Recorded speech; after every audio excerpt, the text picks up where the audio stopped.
எம்ஜிஆருக்கு சற்றும் சளைக்காத நட்சத்திரமாக வருமானம், success rate, strike rate, popularity, reach, நடிப்புன்னு எல்லாத்தையும் ஒரு பட்டு கூட குறையாத, இன்னும் சொல்லப்போனால் சில படிகளில் மேலே இருந்த சில செக்ஸில் வந்து மேலே இருந்த சிவாஜி கணேசன் அவர் ஒரு கட்சி ஆரம்பித்தார். அப்பயே கட்சி ஆரம்பித்தார், தமிழக முன்னேற்ற முன்னணி அப்படின்னு ஆரம்பிச்சுட்டு அது வெள்ளை கலர் சர்க்குலர்லாம் போட்டுட்டு வந்து கூட்டணிலாம் வச்சு நிறைய ட்ரை பண்ணு. என்னாச்சுன்னு யோசிச்சு பார்க்கணும்.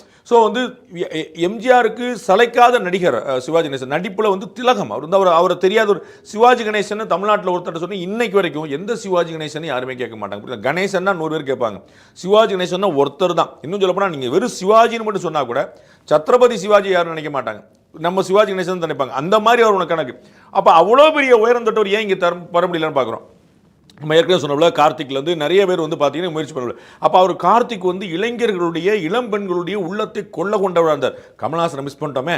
ஸோ நவரச நாயகன், காதல் இளவரசன், என்னென்னலாம் பட்டம் வந்துச்சு, எவ்வளோ நாச்சு அவரால் ஷைன் பண்ண முடிஞ்சதா அப்படிங்கிற பார்க்கணும். அப்போ வந்து எல்லாமே திரை வேற, தரை வேற.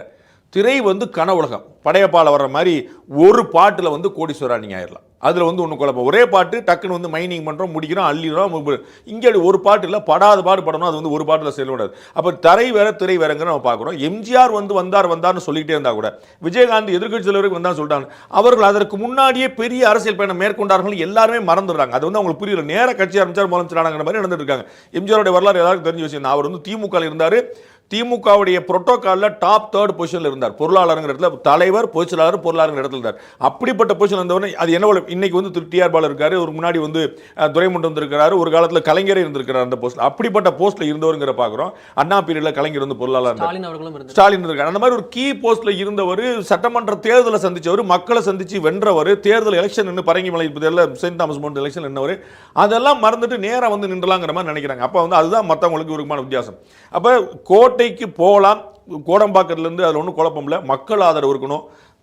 சினிமாவுக்கு காசு கொடுத்து படம் பார்க்குறவங்களுடைய மைண்ட் செட் வேறு, வாக்களிக்கிறது மைண்ட் செட் வேறு. இது வந்து நான் ஆதரிக்கிறேன் அப்படின்னு, இது வந்து என்னுடைய பிரதிநிதி நீ அப்படிங்கிற இந்த ரெண்டுக்குமான வித்தியாசம். நீங்கள் படம் பார்க்குறீங்க, ஐ சப்போர்ட், சூப்பர் நடிகர், நல்லா இருக்கு, கதை நல்லா இருக்கு, டைரக்டர் ஏதோ ஒரு காரணங்களுக்காக படம் பார்ப்பாங்க. இது என்டையர் டிஃபரெண்ட் கேம். ஆனால் இது வந்து ஒரு தனி நபருடைய கொள்கை, சித்தாந்தம், கோட்பாடு, பழக்க வழக்கம், ஒழுக்கம், இது அத்தனையுமே பார்த்து செய்யக்கூடிய விஷயம்.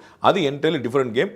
கோடம்பாக்கம் டு கோட்டை எல்லோருக்கும் சாத்தியமில்லை. கோட்டைக்கு போகலாம், வரலாம், பார்க்கலாம், நீங்களும் போகலாம், நானும் போகலாம். கோட்டையை பிடிப்பது, ஆட்சியை பிடிப்பதுங்கிறது entire different game. That's not easy game.